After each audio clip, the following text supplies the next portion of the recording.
The Property Council of Australia has weighed in on the housing debate. It says the federal government will need to double its $3.5 billion incentive handout to state and territories if it wants to reach its housing targets by the end of the decade. Joining me now is the Property Council of Australia's Group Executive and of Policy and Advocacy, Matthew Kandelaars. Thanks so much for your time, Matt. First of all, we've already seen premiers, including Chris Minns, talk down the possibility of reaching those targets, saying that they are very ambitious. When you say there needs to be a rethink, what are you talking about?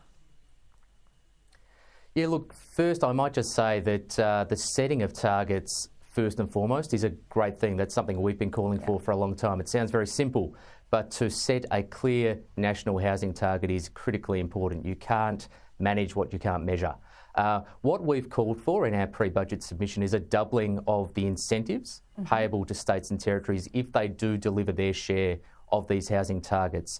And the reason for that is simple. As great as the targets are and as great as the incentives are, competition-style payments to the states and territories, to say no to your share of $7 billion as a state or territory chief minister or first minister is far more difficult than to say no to your share of $3.5 billion. So in respect of the current political climate, we have, aside from Tasmania, who of course are going to an election very, very shortly, we've got wall-to-wall Labor governments. So for Labor premiers or chief ministers to agree to housing targets and incentives with a Labor Prime Minister is one thing. We want to future-proof this, and we want to ensure that housing targets and the incentives for states and territories to hit those targets can withstand political cycles. But homes can only be built as fast as land is made available, as fast as construction companies can do it, and as fast as local councils will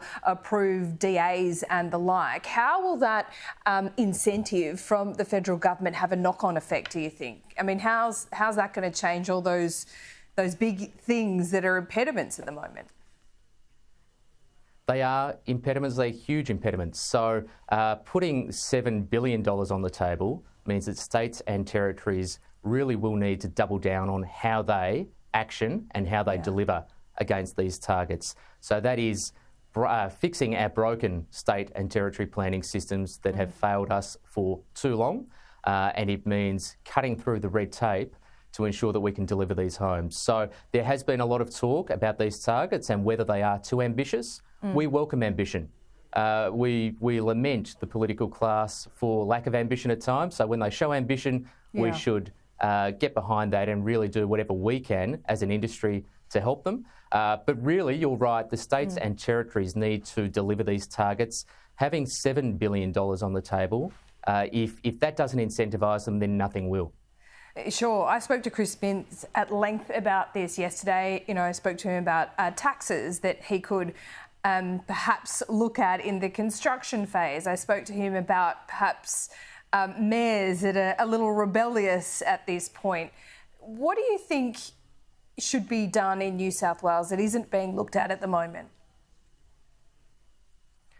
Look, I think there are a number of things that apply in New South Wales and equally in other states and territories, I should say. You mentioned tax. There is no question that it is incredibly challenging to deliver the homes we need with the current tax regime.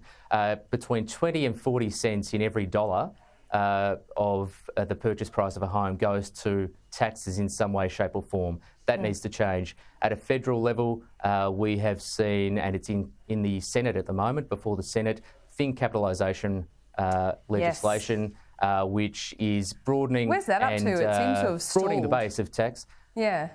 It's currently sitting with the Senate, so the Senate Economics Legislation Committee have reported back. The government have made some amendments to improve the legislation. We don't think it quite goes far enough, and we'd like to see some further improvements. But that is an example of one tax which rose against the tide in respect of the federal government's housing agenda, which is a great agenda. They've put housing at the front and centre of their policy positions, which is fantastic, and we welcome that. But it's things like this that cut against the tide that really do impede investment into property more broadly, but particularly, given the state we're in at the moment, housing. Yep, even the headline this morning that I read, not even the rich can afford to buy homes anymore. They're opting for renting, which is not all that cheap. Matt, we'll see where this ends up. Thanks so much for your time.